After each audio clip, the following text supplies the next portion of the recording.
Once again, a formal welcome to all the participants, especially to Aditya as well as Mr. Jairaj. I'm Ishwaran here, and today the topic we are going to take is one of the most excited topic that I ever had because it brings a lot of emotions across in the last 2 years. To be very frank, when Twitter CEO Jack Dorsey said that there'll be a single global currency across the world, that is Bitcoin. That is one thing. Second, even one of the billionaire, Mr. Tim Drager, if we all remember, he said that after 5 years, mostly the fiat currencies, that is dollar, pound, if somebody is using it, people will feel as if they are fools. So, Yeah. with those things coming up and thinking that how the world forward in terms of currency. So only one big name comes into mind, that is blockchain. So blockchain technologies are we know them as a common person. I know them because of cryptocurrencies and as well as the bitcoins, all any of the like the DLT system, right? But how many way it is going to affect our children's career or our kids' career or our own career? I think we need an expert to answer all those questions. So I am very happy and I am highly privileged to introduce Mr. Aditya Duskar. So Aditya Duskar is a person with sort of like a multiple, and still he's in the learning process. When I go through his entire resume, to be very frank. So just like 1 year before, he has been through some of the IIM's latest technologies and MIT certification course, the MIT certification course, with a long journey right from VP of HSBC, before that AVP of GE, now presently VP of Accenture, new technology expert. So Aditya, welcome, and thank you very much for taking out a bit of time to touch that topic which actually people don't touch. Yeah. AI, they talk about ML, they talk about hell a lot of things. Yes. But when it comes to cryptocurrencies, especially bigger blockchain technology or DLT, so people they are really blank. So once again, welcome, Aditya. Yeah. So thank you so much, Mr. Ishwaran. Thank you so much for the kind words. By no means I'm an expert in blockchain, but I will love to share my knowledge. I'm very passionate about this topic, right? I mean, I see a tremendous future in terms of where this technology is going to go. So I tell people, right? So yesterday I was again in a web seminar. I was a keynote speaker, and one of the things I told them is that what internet was 25 years ago, right? So we used to use internet, to send mails during that time. Exactly. And look at where internet has reached today, right? I mean, you cannot do without internet. I mean, the whole world, because of pandemic, has been sitting at home and working, and that's only been possible because of internet. So you don't know where this technology is going to take us, but I'm sure that it's got us wonderful things which will change the way we work at this current point of time, especially in the financial industry, right? It's going to be it'll make a huge, it'll make a huge difference. It's going to be a paradigm from that standpoint when you talk about blockchain. So let me, without further ado, I'm going to talk about blockchain. But before that, I want to just set the context in terms of, what's been happening in the technology world. The reason I want to understand is that how technology has evolved and how fast have we evolved, right? And gone are those days when you do your graduation, you do your post graduation, and then you land a job and that's it, right? I mean, you stop learning in that sense. Earlier, I remember my forefathers, once they've done the graduation stuff for that, and that's it, right? They land a job and they're stuck with that. In today's day and era, we don't have that luxury of not learning. It has to be a constant learning process, right? There are new technologies which are touching us almost on a daily basis, and it's very important for us to keep abreast with the latest technologies. And that's why I want to go through the journey, and I'll give you my example, right? I mean, I've got almost 24, 25 years of experience with various companies, but I chose to keep myself abreast with the latest technology. So I just completed my blockchain and fintech technology courses from IIM Calcutta. I did my digital technologies courses from MIT, and I'm currently pursuing cloud technology courses, right? GCP and AWS and stuff like that, because I feel that you have to know these technologies, because this is going to be your future. And if you don't understand these things, you're going to be left behind. You could be a doctor, you could be an engineer, but these technologies are going to touch every part of your life. So let me just, without further ado, I have set the stage. Let me take you through, in terms of how technology has evolved, and then we'll do a deep dive into blockchain and how is it going to impact our lives and what's going to happen there. It's a big black box for a lot of people. So let me just, break that box for you and make it, make it more interesting for you guys.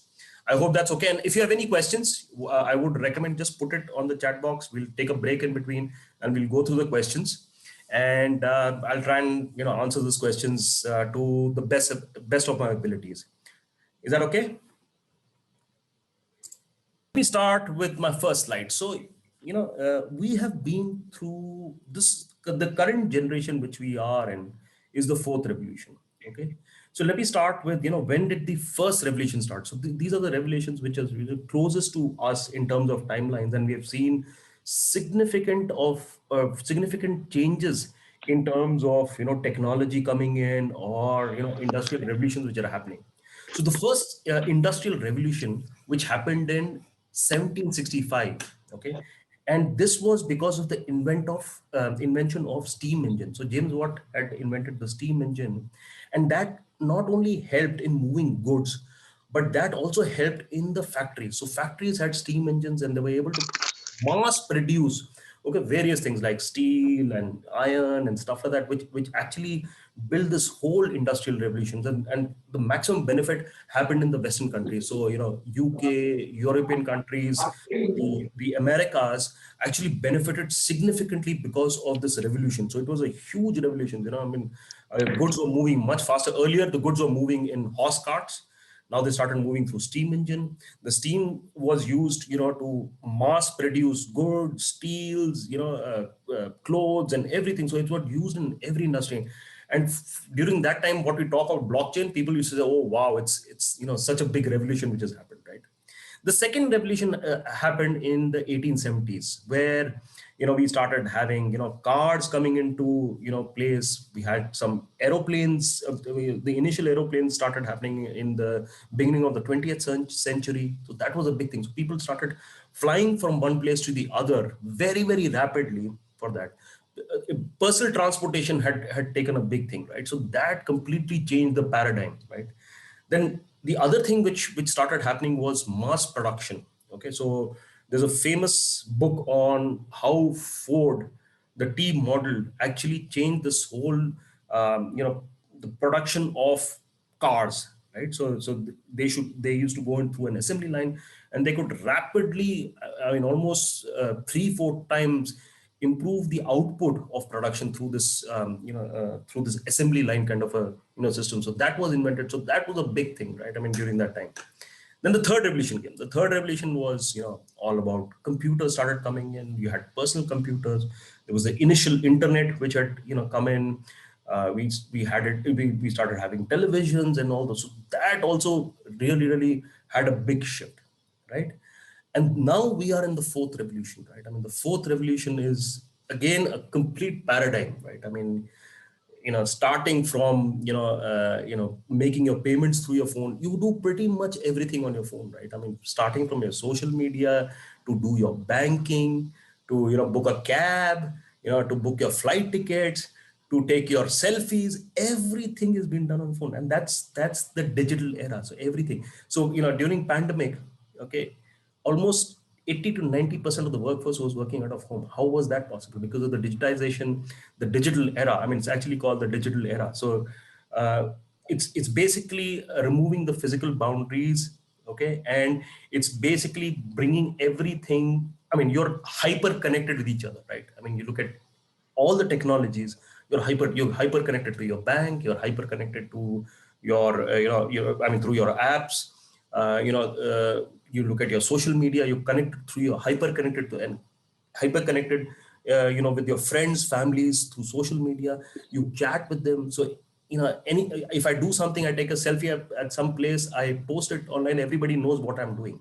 And that was not possible earlier, right? So it's significant change. And I'll give you some examples, right? I mean, look at the smartphones of today. So I remember, 20, 25 years back, I had a phone which was probably size of a tiffin box. It was the old Nokia phone, which was there. It's a big phone. And the only thing we could do during that time was make calls, get messages, put your alarm clock, which is very important to get up Exactly, exactly. to get up and go to the office. But you look at the phones of today, right? I mean, the phones of today have biometrics. You can do pretty much everything, right? I mean, you're banking on your fingertips. You book your apps through book your cabs through your apps. You transfer payments. You have phone pay. You have Paytm. You do your shopping. Today, it's been probably about 2 years I've now not been to a bank, or 2 or 3 years I've not been. Everything is done, online, basically through my phone. My shopping, 95% of my shopping is through Amazon, right? I mean, it's completely changed the way we used to do things, right? You look at Google, right? I mean, you have immense amount of knowledge in your fingertips, right? I mean, gone are the days where you had to mug things up and if you want to know some information, you just Google it, and then you have your maps. Earlier, I remember, if you had gone to some other town, we had to stop our car, ask people where to go. Now it'll take you exactly to the to where you need to go. So that's significant change we've seen with technology, and it's touching every part of our lives. You look at smartwatches, you can measure how many steps you've taken, what how many what's how much calorie you've burned. These are smart IoT devices, right? And they get connected to your phone. You know exactly how much you're eating, you're burning, and those kind of things. You're paying your bills through everything is happening on your fingertips. So that's the kind of revolution which is currently taking place. And this is the 4.0. That's what it calls industrial revolution. And the reason I'm saying all these things is that uh, you know you need to be on top of what is the new technologies which is happening in the world, to be abreast in terms of what you're going to choose in your future term, and then what kind of technologies you need to learn, right? I mean, you look at medical science, it's taken a different dimension altogether, right?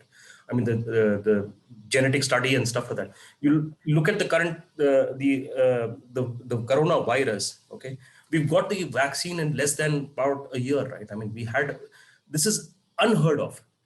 This is unheard of, right? I mean, vaccines typically take anywhere between 9 to 10 years, go through different phases, right? Phase one, phase two, phase three of clinical trials before you get there.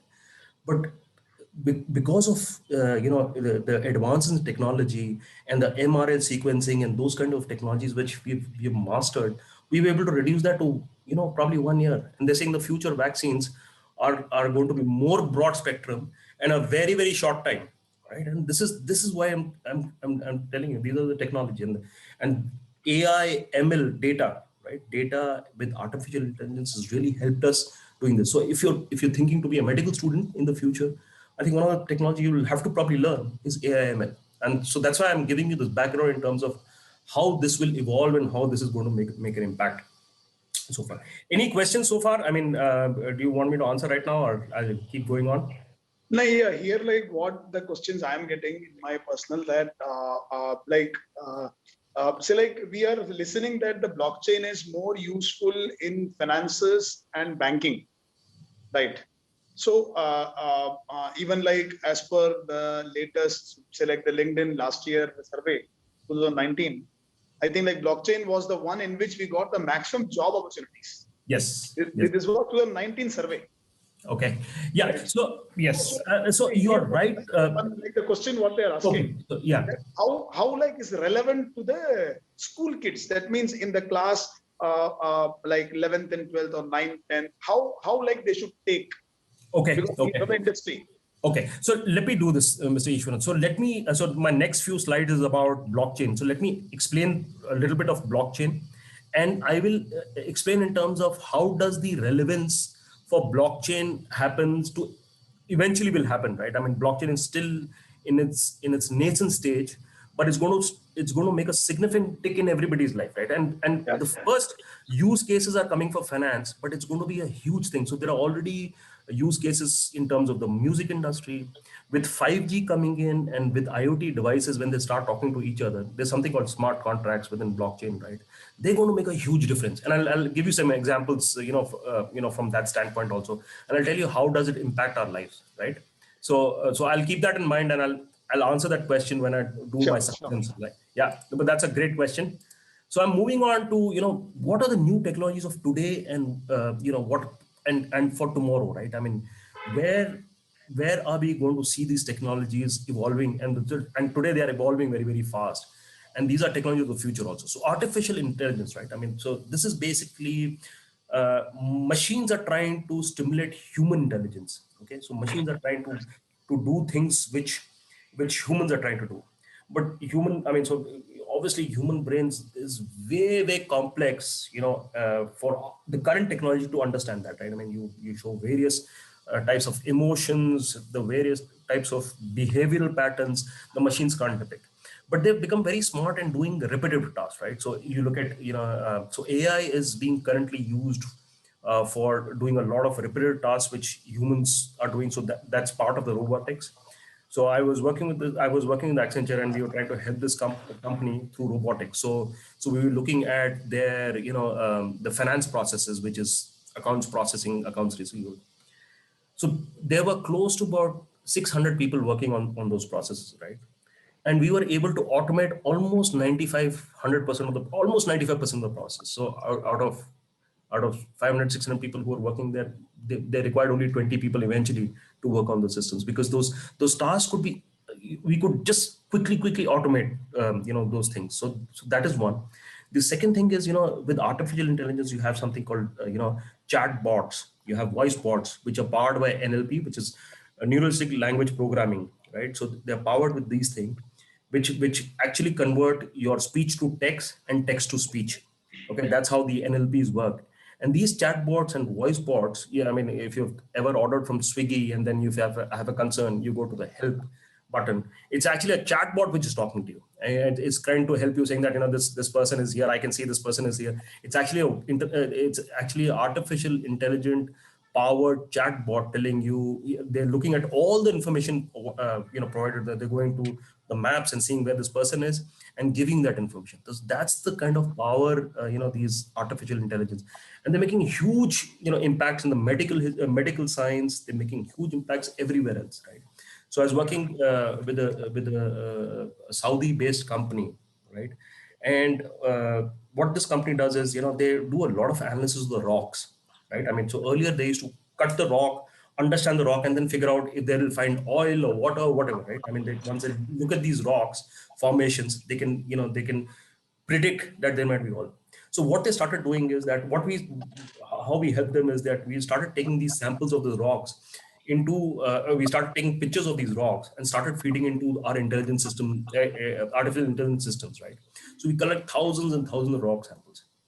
The accuracy of this artificial, so if they take a rock from somewhere else and put it into the system which we had created for them, if you take a snapshot and put it, 99.9% of the times they would write and say that, okay, you can find oil here basis, what we are seeing from this rock. So that's the kind of improvement we've seen in technology from an artificial intelligence side.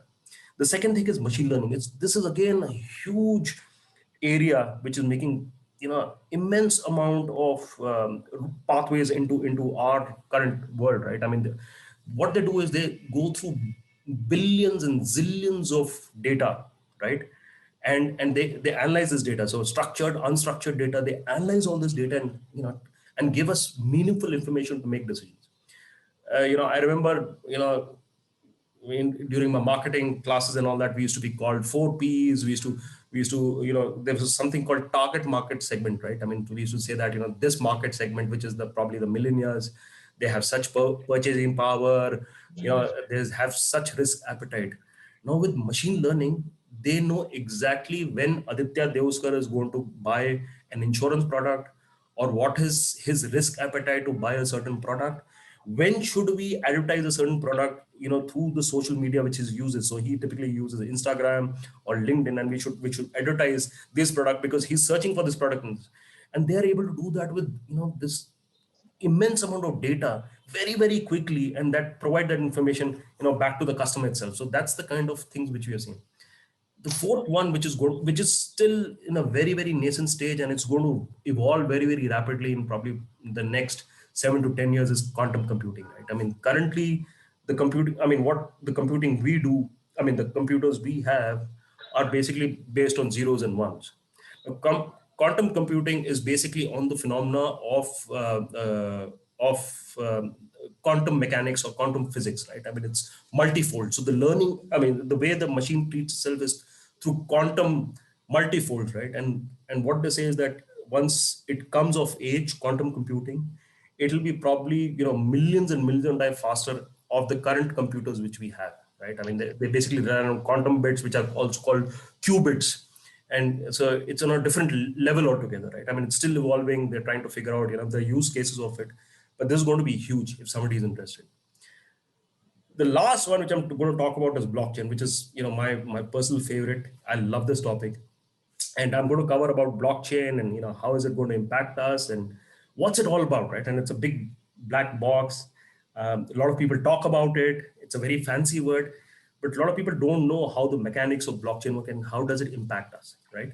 So blockchain is basically ecosystem in that sense, or technology in that sense, right? To store data, very, very securely, right? I mean, they use what they do. In the blockchain ecosystem, what they do is they take sets of data and use a cryptographic hash function to secure that data, right? And then you have a chain, and then you have a block, you have a chain, and you have a block. You can't break that chain block. The way it is done, it's next to impossible to break that. So that is one. And then there are other use cases of it. So let me just jump into in terms of what is blockchain, right? At a very high level, okay, blockchain is basically a distributed secure database. Okay, so the distributed secure database has two components. One is the security aspect of it, which I talked about right now, is basically cryptographically. You use MD functions, SHA functions, to actually make a block, okay, and where you store all the data, and you secure it in such a way. So you use very, very high amount of computing power to secure that block. The second big thing is it's a distributed ledger. What it basically means is that you have nodes in the ecosystem. So I'm just currently talking about only blockchain. I'm not talking about the other distributed ledger technology, because it will be all over the place. So I'm just going to explain blockchain as a concept, and later on I'll give you some flavor of what are the other DLTs, which is distributed ledger technology companies which are doing. Okay, so distributed ledger means is that, so all these other nodes which are there in the ecosystem, okay, they come together to form this block. Okay, so there are something called mining nodes which come together to form this block. And once the block is formed, everybody in the system has a copy of that, saying that this is the block which is formed, and this is the key or the hash for this particular block. So it's very difficult for anybody to come and do any malicious activities. Currently, you hear about this cyber risk. You have these threats, you have these frauds, and blockchain is something. Blockchain technology is one thing which is going to help us prevent these fraudulent activities which are happening. So one is the cryptographic hash function, and the other thing is the nodes, which are part of the distributed ledger technology, which help, which prevent any malicious activities happening in the ecosystem. Okay, I'm going to move on quickly, but let me just take any questions at this point of time. If you want to understand, anything at this point of time, if you want more clarity as such. No, no. Actually, there is one more question. Only this, again, how the career of the children be affected. Anyhow, both are related. Yeah. So I will cover that. So let me just talk about blockchain and what it does and all that, and then I can give you the career aspects of blockchain also on that. So now I'm going to talk about the functions of blockchain. So how does blockchain really work, right? Okay. So blockchain, like I mentioned to you, is network of computers, right? So this is an ecosystem where you're storing data, and then you have these nodes which are currently there in the ecosystem, which are ensuring that every block is made properly. There's no malicious activity which is happening. All the blocks are formed. The chains, the blocks are going on properly, and those are called the nodes. Okay, the nodes are nothing but the computers in it. So they're ensuring that all these blocks are formed. They're formed. There's no malicious activity which is happening. Once the block is formed, all the nodes which are there in the ecosystem are informed that this is the block, this is the hash of the block, and this is formed. Okay, so that's the most important part of it.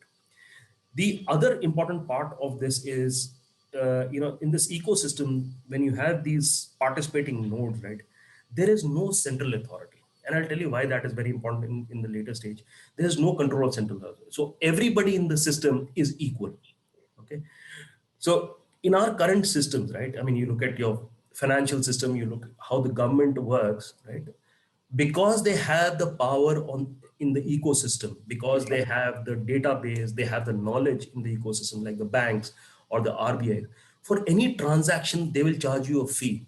Okay, they'll charge you saying that, okay, you want to transfer money from this place to this place, you have to pay a fee. You want to send US dollars from the US to India, you have to pay a fee, right?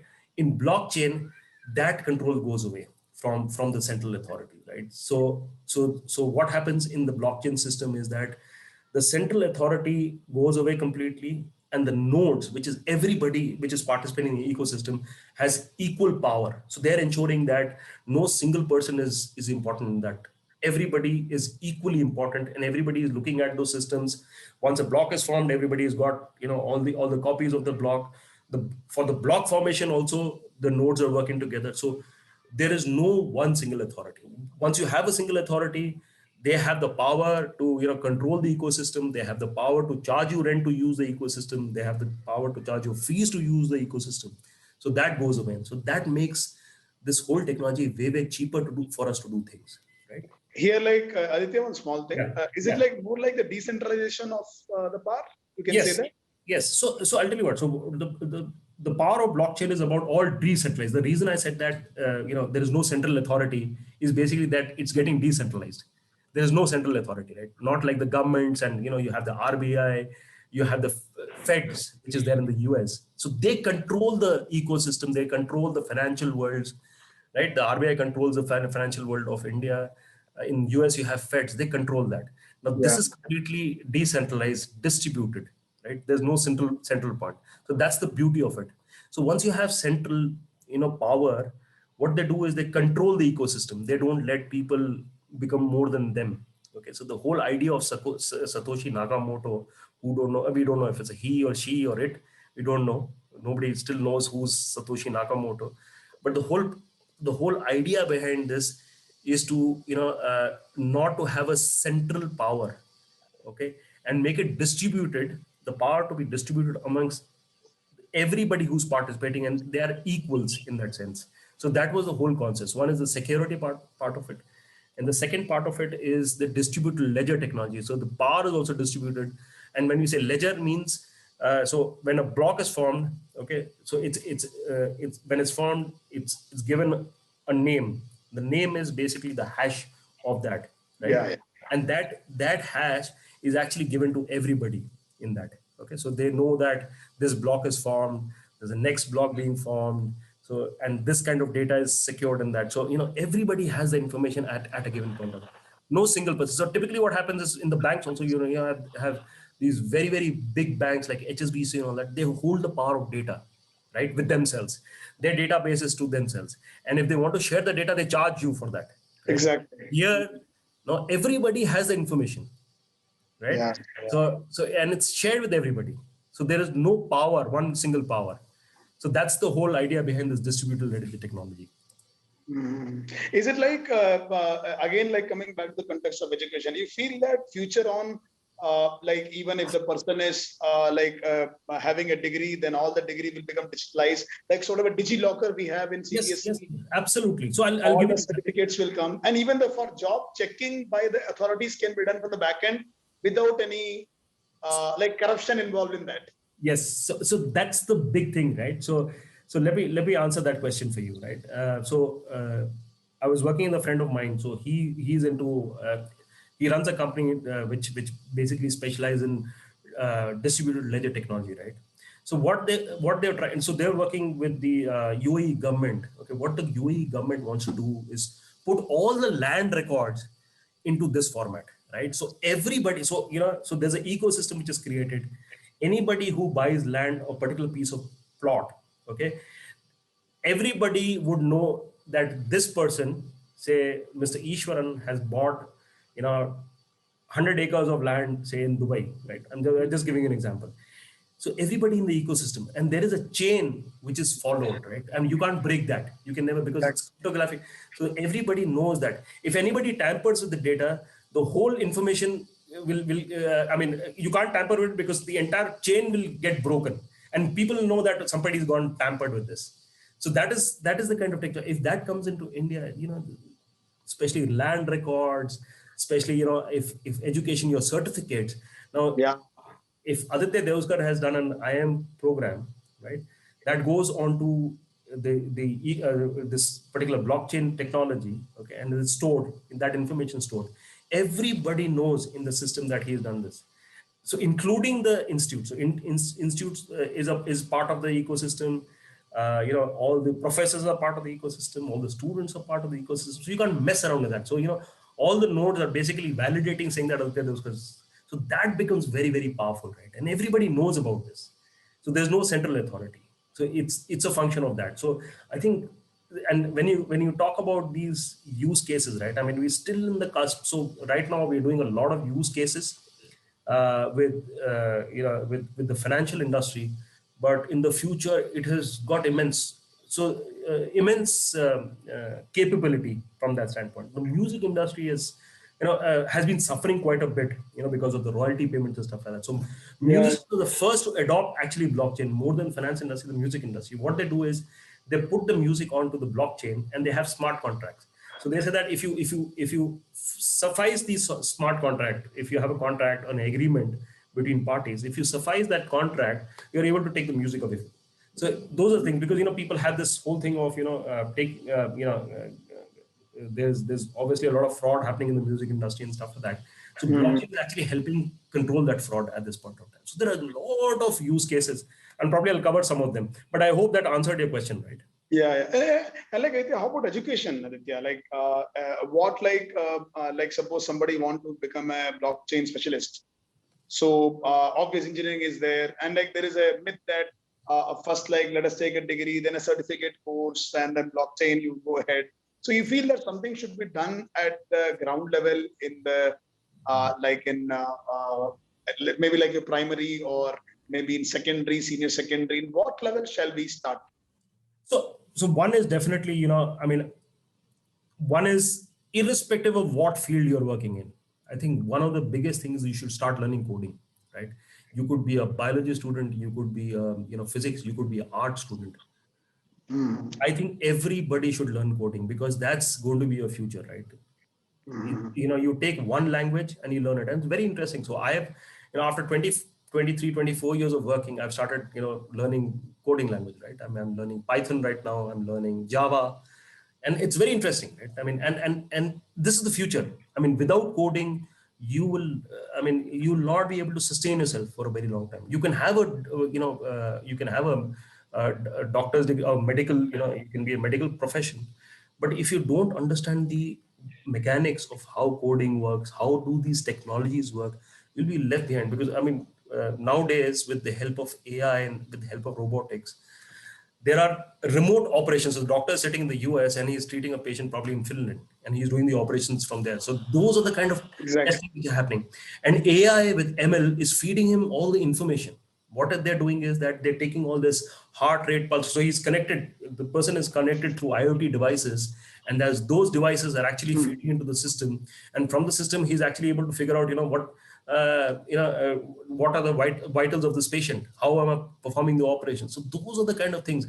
And AI is actually helping him much more. They're giving him more information, saying that, if you do this step, it might impact him later, impact the patient later. So it's very important for us to understand the technology, irrespective of the field. And I would advise people that, if you've not not picked up any language, pick up the language. I mean, there are these host of programs which are there on YouTube. You can watch them, you can learn them, right? I mean, I'm learning Python through YouTube.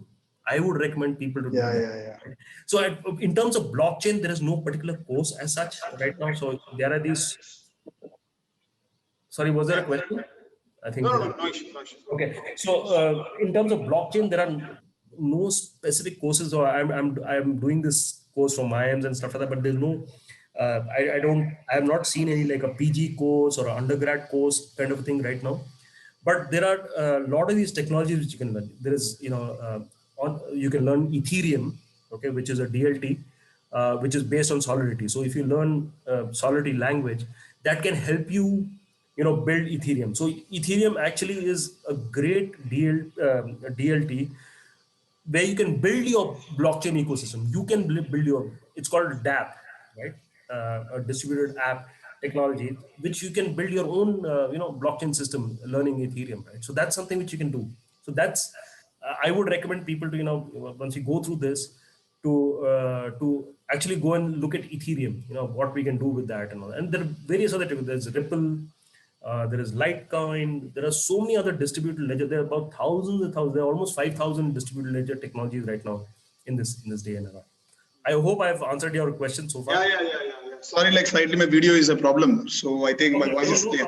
No So here, like one more, like the question one of student asked that, suppose like the coding is there in some of the city schools, right? And it is not there in some of the Mofussil area. We know that because of the issues. So you feel that is it like very necessary to have that in the early stage, or even it can be done in the class of 11th and 12th? It can be done anytime. I would say when you started your school itself, you should start learning basics of coding. And I'm telling you, right? I mean, at this, after so many years of experience and at my age, I'm learning coding, right? So it doesn't really matter. You can just pick up, and coding is the language is a very logical, it follows very, very logical sequence. Just put logic to it and you get it. Pick up any language, you pick up C, you pick up C++, you pick up Java, you pick Python is really, really catching on. So I would recommend people who really want to learn technology, because AI, ML, most of the technology are currently based on Python. So Python is a great technology to learn. It's very simple also. Right? Like So, here, like one more, this like my own personal view that we say that whatever we are learning now, maybe after 10 years, it won't exist. exactly. And so like, do you feel that we are too much short-sighted to see blockchain as a future technology? Nothing will evolve, and start teaching them all the things which may not exist even. So you feel it is there to stay? It is there to say. So this technology is still evolving. So what I feel is not so right now. What blockchain is, I told you, right? I mean, it is what internet was there 25 years. So Yeah. blockchain at this point of time, I think, I mean, people are still, I mean, most of the people are still sitting on the side to figure out, how can it make an impact. But the maximum impact I would see of blockchain in coming in 5 to 10 years. But this technology is going to be there for a very long time. I mean, if quantum computing also comes, blockchain will evolve with that. The reason why I say blockchain has become, blockchain is going to stay is because of the fundamentals, right? I mean, you look at from a security standpoint, how we store the data. You look at, the peer-to-peer network and equal participation of the nodes is very, very important, right? I mean, so you look at, so there are two aspects in terms of the currencies, right? So one is the blockchain currency. So the cryptocurrency, which we talk about at this point of time, which is Ether, blockchain, and other currencies which are there, Litecoin and altcoin, and all these other currencies which are there. Okay, these are formed. So this is basically you get these currencies because of proof of work or proof of stake. Okay, so basically around proof of work, right? I mean, the miners, when they form a block, as a reward they get this. They get a Bitcoin, and the Bitcoin currently is anywhere between $47,000 to 51 Bitcoin. Right? I mean, if you put this back about 10 years back, that Bitcoin was not even, it was less than $1. So you imagine how it's moved. But then I feel that it's too volatile. You got to look at the fundamental stuff like that. But one of the things which blockchain has initiated, okay, in today's world is digital currency, right? You look at China. China has come with a digital currency equivalent to yuan, which is now taking space of the what was a fiat currency, right? So the current fiat currency is the renminbi, is the US dollars and stuff like that. Yeah, they're going, exactly. to, they're going to disappear very, very soon, right? And they're going to be replaced by this digital coin. Digital coin is slightly different from cryptographic, from the bitcoins and these crypto coins, Yeah, because yeah. digital coins are backed by the government, right? So, Now here, like Aditya, sorry to interrupt. Like obvious, like say, like your Tim Drager said correct. Like after 5 years, if you buy and sell using dollars, people will laugh at you. But like the moment you say Bitcoin, because you use that, you actually coined that word now. Apart from like your blockchain, I straight away it takes me to dark web. correct, And the correct, moment it goes to dark web, I only remember Silk Road. correct. So, So so most probably it was the first dark net which was used to sell uh, drugs. correct. Drugs, it was there. It was never there in search engine. So Correct. do you feel that the development of blockchain will lead to more dark web and those kind of things will start more? It will, right? I mean, I mean, so I'll tell you what. So one of the biggest things which the government fear is that a lot of malicious activity, guys. And I mean, you'll have money laundering happening through this, drugs being sold on dark web, which is kind of a parallel economy which is running on its own, and they use Bitcoin because of this so if I own a Bitcoin, people don't know who really owns a Bitcoin from that Yeah. standpoint. So that's that brings in the other perspective, because Aditya owns Bitcoins. People don't know Aditya, but they know my Exactly. wallet. They know where my They know your wallet wallet is stored. size. Yeah, they know the wallet. I mean, so they know the wallet address. They don't know Aditya Divkar, right? So that Yeah, yeah. brings in the other. So that's why all these dark webs and all these drug dealing and stuff like that happen through Bitcoin. But what has Bitcoin done is actually evolved into this digital currencies. Okay, and I see eventually this digital currencies and these cryptocurrencies, not the cryptocurrency per se, but the way the ecosystem is designed, right? I mean, the control of the government on the ecosystem eventually will go away, right? So you will have digital currencies or cryptocurrencies being exchanged between people without the government deciding, what is a rate, right? It is going to be decided by the people in a part of the network, not a central authority. So that's going to be eventually it, right? So when you say what's the future of blockchain, the future of blockchain is going to be people decide the economy. It is not going to be the government which decides the economy. So how your currency performs, how your cryptocurrency performs will be decided by the people in this thing. It will not be the government or the RBI and stuff like that. Eventually, I think it is going to come to that state. Like when like here Aditya, we talk about the future and the kids. Here I'll try to bring in Mr. Jairaj. That like Mr. Jairaj, sorry, you are patiently listening. We are all No, very no, no, no, no. excited. Really, as an excellent topic is going on, I'm becoming a fan of Mr. Aditya. Wonderful explanation. I too get a lot of interest towards this subject. It's Because going like on you really had, nice. you had quite a good knowledge of like blockchain because you've been in that for some time now. You just tell me as an academician, right? Because you know the base, what students should have basis because of the talk Aditya told. So you feel that what role and how teachers, school principals, and parent they play a very important role, right? In actually when you talk about introducing newest technology without disturbing the core curriculum. See now like what is happening, coding एक पैदा हुआ बच्चे को coding कराना start कर दिया. It's like very difficult. It is kid is not even born. See, I'm not against coding. I'm saying that how to introduce, in what age, or what do you feel that what role, if you ask me, being handling one of the like the biggest center of Hyderabad, right? So what do you feel that what is the role? So I always feel that the role of the teachers as well as parents. So first of all, we should have a little enthusiastic and passionate about the technology, and we should introduce this type of technology to the students so that they could understand. So how the parents and the teachers are encouraging towards this technology, how the world changing towards whatever Aditya said. So we could not be a layman. We should know the present world, how the world is running towards, even though apart from the core subjects. So once we are increasing such a wonderful subjects to the students, we have to make them, these are the passionately, they have to learn this. I feel that. So our main, the principals, maybe educators, maybe teachers, or parents have the idea about this type of technology, and we should encourage to the students to move towards them. Once the parents does not have, so we have to call the parents and we have to encourage, we have to explain, we have to educate them how best we can do that. Once this type of wonderful technology is entered into the student's mind, automatically this should be a passion, how Aditya has done. This should be a learner of a wonderful, I feel that a course.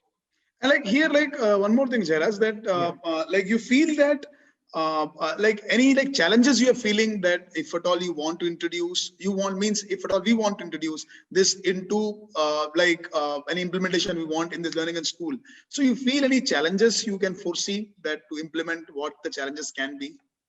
Challenges in the sense, challenge maybe from the parent side we will get it, because parents are always thinking about yeah, obviously, because I feel that, because once we are introducing the new technology, student parents will feel that my word is running away from the main course. So total world is talking about engineering, what type of engineering they're doing. So once as an academician, we have to educate the parent not to disturb the students passionate this type of wonderful technology. So maybe parents sometimes the people who are around us, so they can change their mindset about the students.